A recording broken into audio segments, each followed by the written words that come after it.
Happy Halloween! Hey, how we doing? Nice mask. Wear it. Keep everybody safe.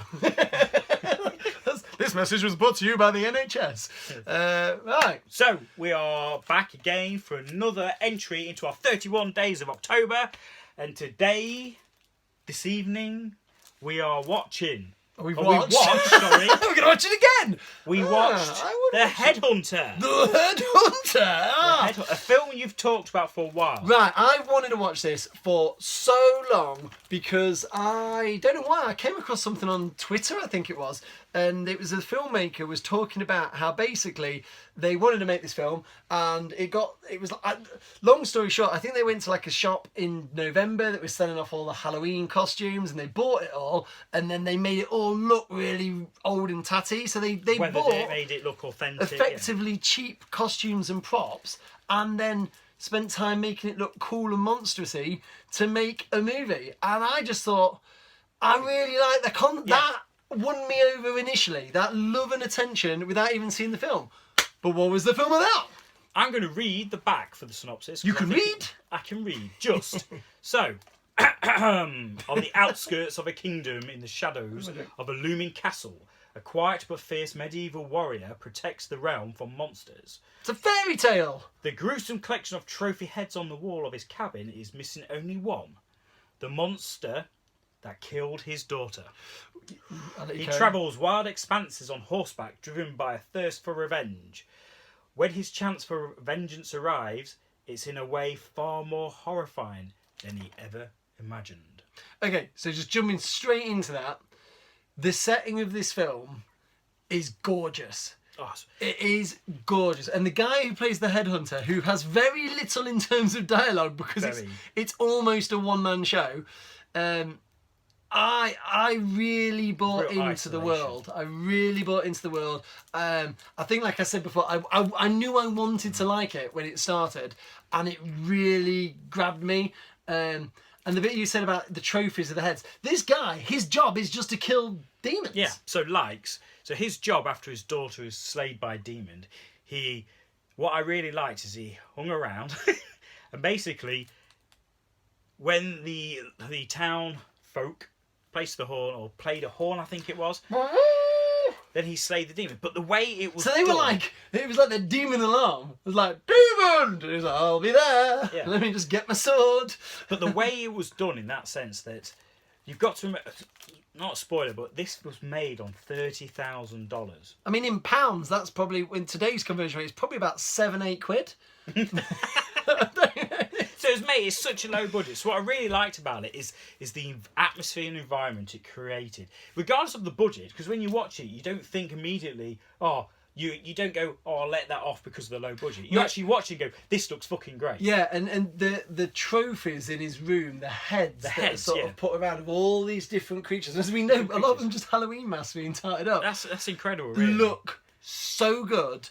And it just makes me want to go in. I want to go into his hut. I want to go in there and just be like, this is fucking brilliant. I want this man cave to have heads all over it. And I love that vibe of it. 7 heads mounted on a wall. Yeah. So, really like that about it. I really like the lead actor. I can't pronounce his name. Christopher something.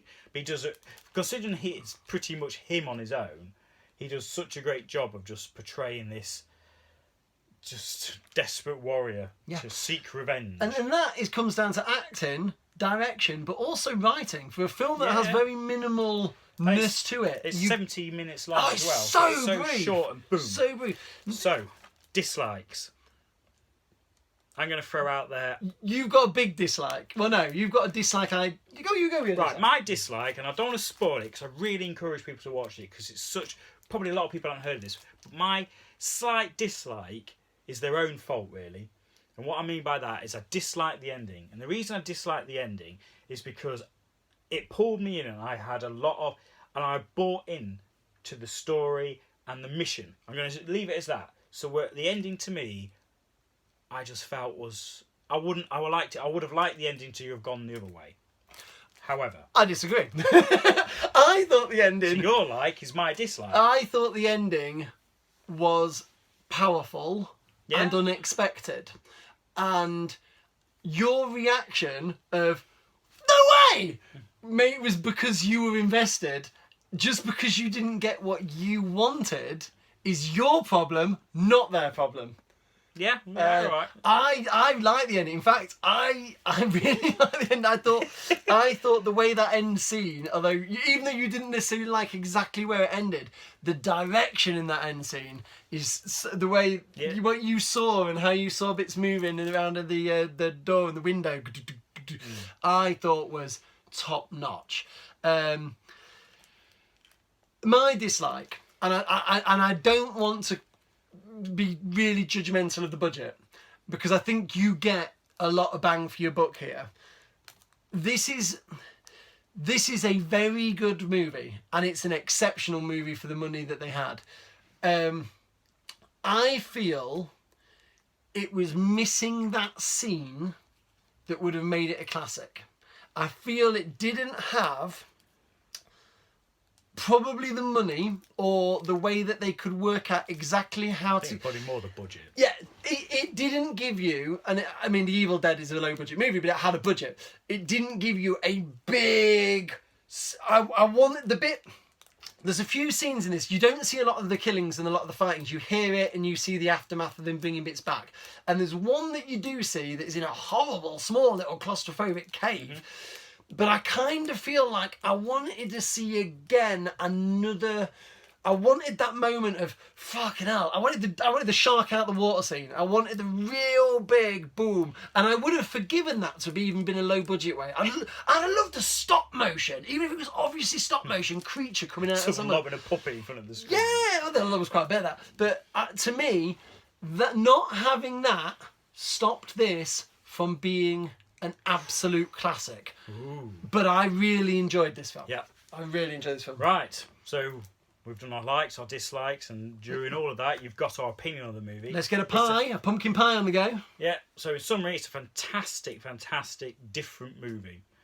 And on that, and how I found it was powerful, although I have quite a bit of a dislike personally, as we've talked, I'm giving it 4 pumpkins out of 5. 4 out of 5. It's a big score. It's a big score for the Headhunter. And do you know what? I'm going to slice off another pumpkin head, put it on this side, and I'm also going to give it 4. I'm going to go 4.